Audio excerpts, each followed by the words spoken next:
Assalamualaikum warahmatullahi wabarakatuh. Kali ini saya akan menjelaskan tentang teknik analisis yang sesuai untuk mengkaji aspek lokasional komponen kegiatan wilayah dan perkotaan. Nah, sebelumnya mungkin kita sudah menjelaskan tentang teori lokasi von Thunen, Weber, dan Kristallers, dan kali ini saya akan menjelaskan seperti apa teknik-teknik analisis yang sesuai untuk mengkaji aspek-aspek yang terkait dengan lokasi. Untuk analisis ruangan ini sangat banyak sekali ya yang bisa digunakan. Yang pertama ada aplikasi multi kriteria analisis, itu untuk menentukan pemilihan suatu lokasi kegiatan tertentu. Nah, ini multi kriteria decision making atau pengambilan keputusan yang didasarkan banyak kriteria. Ini merupakan sebuah metode atau prosedur yang memproses banyak kriteria yang bertentangan untuk dapat digabungkan menjadi sebuah proses perencanaan. Pembobotan kriteria dapat dilakukan dengan cara yaitu metode ranking, ada metode rating, kemudian ada metode perbandingan berpasangan atau pairwise comparison, dan metode trade-off analysis serta metode perbandingan. Kemudian metode perbandingan berpasangan itu adalah salah satu teknik yang paling efektif untuk pengambilan keputusan spasial yang kemudian digunakan menggunakan pendekatan berbasis GIS. Jadi ini contoh gambar yang bisa kita lihat dalam analisis multikriteria analisis ini. Dalam hal ada di sini ada beberapa faktor ya yang bisa digabungkan. Yang pertama ada social faktor, biodiversity, kemudian engineering atau teknis, kemudian land use atau penggunaan lahan, ada environmental consideration atau lingkungan ya. Nah, jadi di sini kita bisa lihat faktor-faktor ini dilakukan overlay untuk ke semua indikator ini. Kemudian nanti ada pembobotan kriterianya dengan analisis-analisis yang digunakan, misalnya seperti metode ranking, rating, atau perbandingan berpasangan.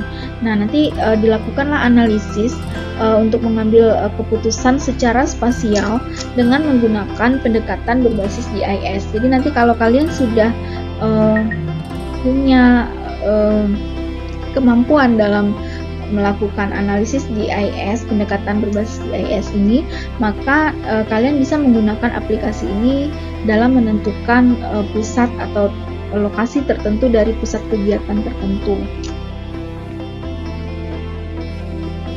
Untuk metode perbandingan berpasangan dikembangkan oleh Satie dalam konteks Analytical Hierarchy Process atau AHP.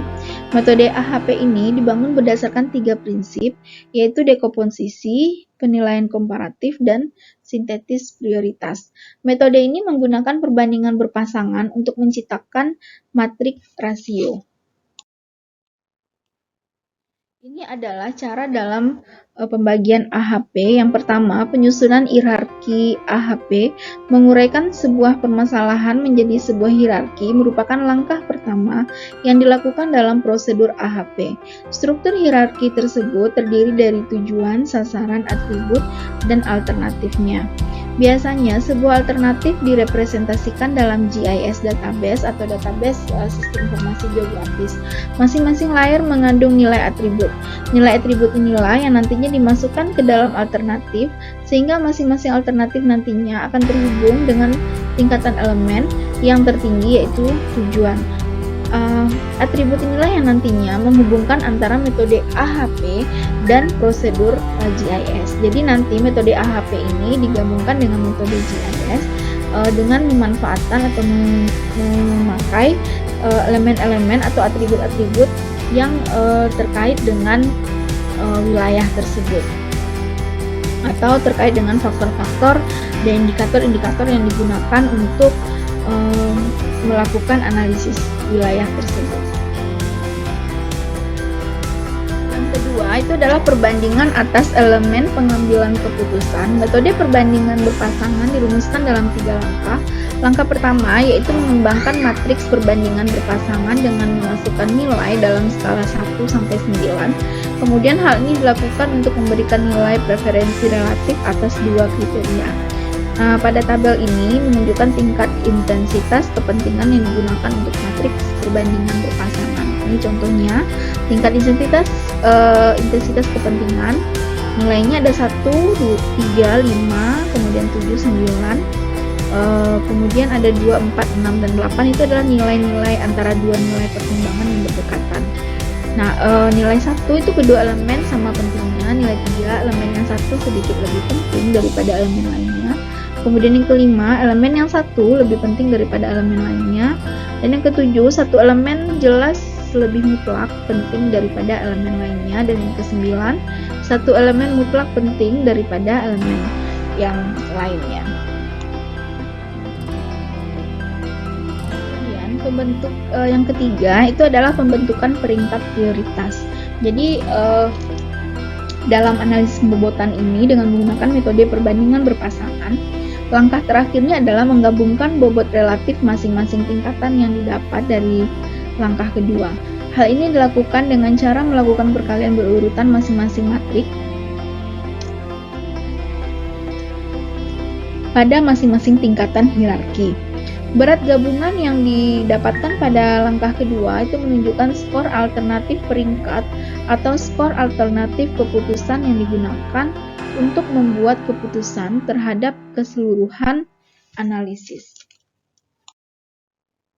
Efek yang terjadi di titik-titik saat terjadinya interaksi antar pelaku kegiatan, fungsi interaksi untuk menjamin kelangsungan fungsi suatu keruangan, kemudian akibat adanya interaksi keruangan akan mendorong sistem keruangan lestari termasuk spesialisasi antar wilayah yang berinteraksi, muncul pusat-pusat interaksi baru, terjadinya persebaran atau difusi baru dari barang dan manusia.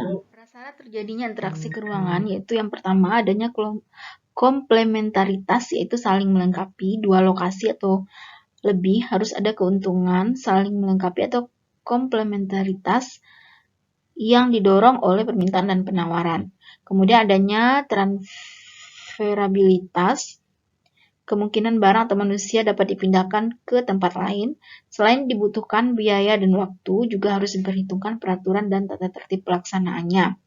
Kemudian adanya intervening opportunity, terjadinya gangguan yang menghambat hubungan interaksi antar lokasi yang berbeda, maka akan muncul keputusan untuk mencari lokasi yang lain. Oke, untuk kali ini kita akan menjelaskan tentang contoh atau model analisis lokasi dan keruangan. Yang pertama adalah model gravitasi. Model gravitasi ini adalah model yang mana setiap lokasi itu punya daya tarik tertentu yang menjadi preferensi pengambilan keputusan tentang pemilihan lokasi. Daya tarik itu tergantung pada potensi yang terdapat pada suatu lokasi. Kemudian adanya daya tarik itu mendorong berbagai kegiatan lain untuk berlokasi di dekat kegiatan yang telah ada terlebih dahulu. Kemudian model gravitasi itu digunakan untuk melihat kaitan potensi suatu lokasi dan besarnya wilayah pengaruh dari potensi tersebut. Daya tarik suatu lokasi atau kota dan wilayah itu dapat diukur dari jumlah penduduk, lapangan kerja, total pendapatan, fasilitas pelayanan publik, dan lain-lain sebagainya. Nah, ini adalah rumus model gravitasi. TIJ itu adalah jumlah trip antar kota I dengan kota J. Jadi jumlah trip itu dikatakan adalah jumlah pergerakan penduduk atau masyarakat yang ada di kota I dan kota J. Jadi ada atau kota A dan kota B ya.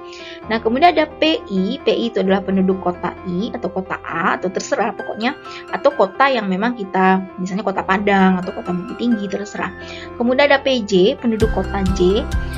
Kemudian ada DIJ, yaitu jarak antara kota I dengan kota J. Misalnya kita mau mengukur trip antara kota Padang dengan kota Bukit Tinggi.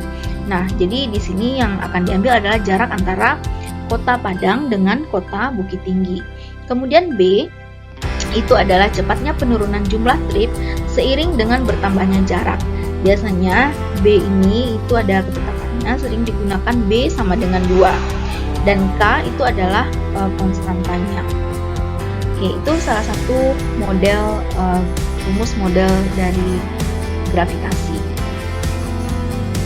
Ada model kedua, yang kedua ini adalah disebut dengan breaking point theory, yaitu interaksi antara kota besar dengan kota-kota kecil di sekitarnya memberikan pengaruh terhadap pola keruangan.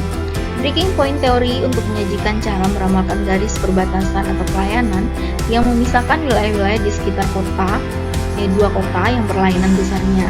Breaking point ini merupakan titik terluar suatu kota yang berkembang akibat adanya pengaruh interaksi antara dua kota. Kemudian breaking point dipengaruhi oleh jarak antar kota yang saling berinteraksi dan jumlah penduduk pada masing-masing kota tersebut. Adapun rumus breaking point teori ini, BPJ itu breaking point atau batas pengaruh kota J, kemudian DIJ itu jarak antara kota I dan kota J, kemudian PI itu adalah penduduk kota I, PJ itu adalah penduduk kota J. Jadi di sini kita bisa contohkan untuk breaking point dari kota Padang, BP-nya berapa? Batas pengaruh kota Padang ini sampai di mana dan sampai jarak berapa gitu. Jadi kita bisa mencari batas pengaruh dari satu kota tertentu, misalnya kota Padang. Itu berapa batas pengaruhnya?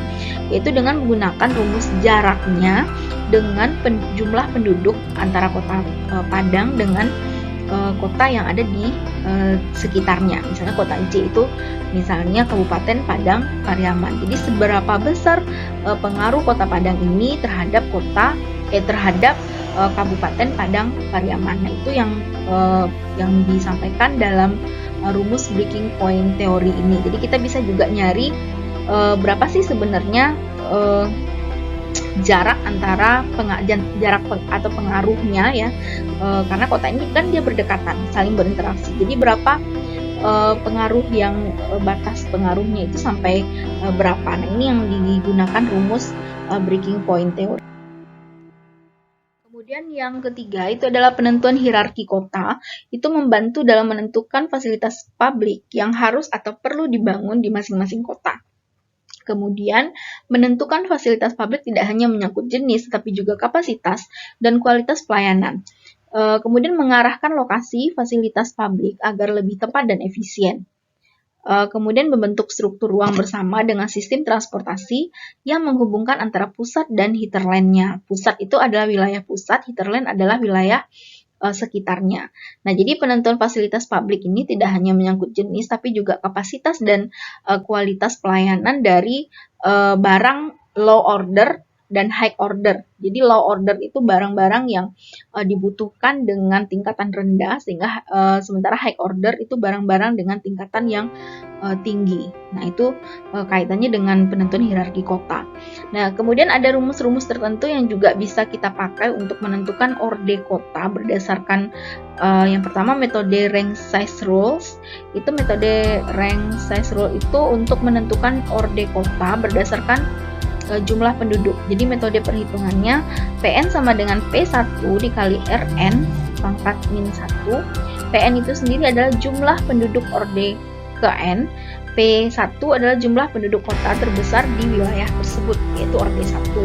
Kemudian RN pangkat min 1 itu orde kota dengan pangkat min 1 atau 1 per RN. Kemudian ada lagi penetapan orde kota berdasarkan metode ZIPS. Metode ZIPS ini adalah untuk menentukan orde kota berdasarkan atas jumlah penduduk menurut tingkat ranking perkotaan yang digunakan di wilayah tersebut. Jadi metode perhitungannya adalah PN sama dengan P1 per NQ. PN ini adalah jumlah penduduk kota orde ke N. P1 adalah jumlah penduduk kota terbesar di wilayah tersebut, orde 1. N sama dengan orde atau ranking kota tersebut, dan Q itu adalah sebuah pangkat yang digunakan. Jadi ini beberapa metode yang digunakan untuk mengukur tingkatan sebuah kota. Jadi kalian kalau misalnya mau mengukur tingkatan kota yang ada di Sumatera Barat misalnya, nah kalian bisa lihat berdasarkan jumlah penduduknya, jumlah penduduk yang terbesar pada wilayah itu berapa, kemudian juga dicari RN-nya yaitu orde kota dengan pangkat min 1. Nah, jadi ini yang bisa kalian gunakan rumusnya. Terserah mau pakai yang metode ZIPS atau metode rank size rules.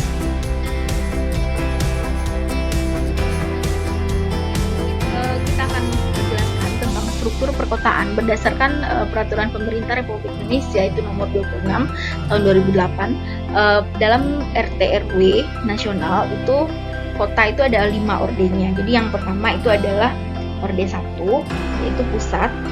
PKN, Pusat Kegiatan Nasional. Kemudian ada Orde 2, PKW itu Pusat Kegiatan Wilayah. Kemudian ada Orde 3, itu adalah Pusat Kegiatan Lokal. Kemudian untuk pusat kegiatan lokal ini terbagi lagi ke Orde 4, tingkatan keempat, dan kemudian juga ada Orde 5. Jadi itu seperti kalau kita bisa bilang, kalau yang PKN ini, kalau yang kita kaitkan dengan Provinsi Sumatera Barat itu misalnya adalah Kota Padang ya, PKN itu Kota Padang, pusat kegiatan. Kemudian ada kabupaten dan kota itu PKW, kemudian ada kecamatan, tingkat kecamatan, kemudian ada tingkat kelurahan, dan kemudian terakhir itu adalah tingkat desa atau nagari. Kalau di Sumatera Barat itu nagari. Itu kaitannya dengan struktur ruang perkotaan. Tapi di sini kita bisa kaitkan juga kalau pusat atau nasional itu bisa PKN-nya itu adalah Kota Jakarta, kemudian PKW-nya itu adalah provinsi-provinsi yang ada di ibu kota provinsinya, kemudian yang PKL-nya ibu kota kecamatannya, kemudian ada PKL 1, Orde 4-nya itu adalah pusat dari kelurahan atau desa ya di sini. Kemudian PKL 2-nya itu Orde 5-nya itu bisa kita kaitkan dengan struktur struktur nagari ya istilahnya di situ. Nah, ini yang kaitannya dengan tata rencana ruang wilayah nasional. Kemudian kita lihat di sini ada struktur ruang pedesaan, ada pusat wilayah pengembangan, pusat subsatuan wilayah pembangunan, ada ibu kota kecamatan, desa, pusat pertumbuhan, dan desa. Jadi ini adalah contoh dari struktur ruang pedesaan. Kemudian kita lanjutkan, ini adalah aplikasi SIG atau Sistem Informasi Geografis untuk Analisis Interaksi Keruangan. Jadi SIG ini adalah sebuah sistem komputer yang memiliki kemampuan untuk menangkap, mengumpulkan, menyimpan, mengambil, mengubah, menganalisis, dan menampilkan data geospasial dari dunia nyata untuk tujuan tertentu. Beberapa software GIS atau SIG yang tersedia di pasar yaitu ada ArcGIS, Geomedia, MapInfo, ERDAS, Idris, dan AutoCAD Map. Dan dari sekian banyak software, ArcGIS dari Environmental System Research Institute atau ESRI itu adalah yang paling populer digunakan oleh para geograf dan orang-orang yang bergerak dalam bidang perencanaan dan analisa wilayah. Jadi ini adalah aplikasi yang penting sekali kalian akan mempelajarinya. Saya yakin anak-anak geografi itu tidak asing lagi dengan software SIG ini, jadi kalian juga harus menguasainya, aplikasi GIS ini. Kemudian GIS sendiri itu dapat menyediakan platform perencanaan yang diperlukan untuk visualisasi, pemodelan, analisis, dan juga kolaborasi. Salah satu bentuk pemanfaatan GIS dalam menentukan kesesuaian lahan SPBU itu contohnya ya, salah satunya analisis kesesuaian lahan SPBU, menentukan lahan yang sesuai untuk lokasi SPBU dengan sudut pandang pertimbangan kualitas lingkungan. Kriteria dan indikator dalam penentuan lokasi SPBU ini sendiri sasarannya adalah perlindungan tata air dari kebocoran tangki penyimpanan dalam tanah. Itu kriterianya adalah air tanah, garis pantai, sungai, dan sumur. Kemudian ada indikator-indikator yang digunakan. Kalau air tanah itu penyimpanan IST minimal 300 feet dari air tanah.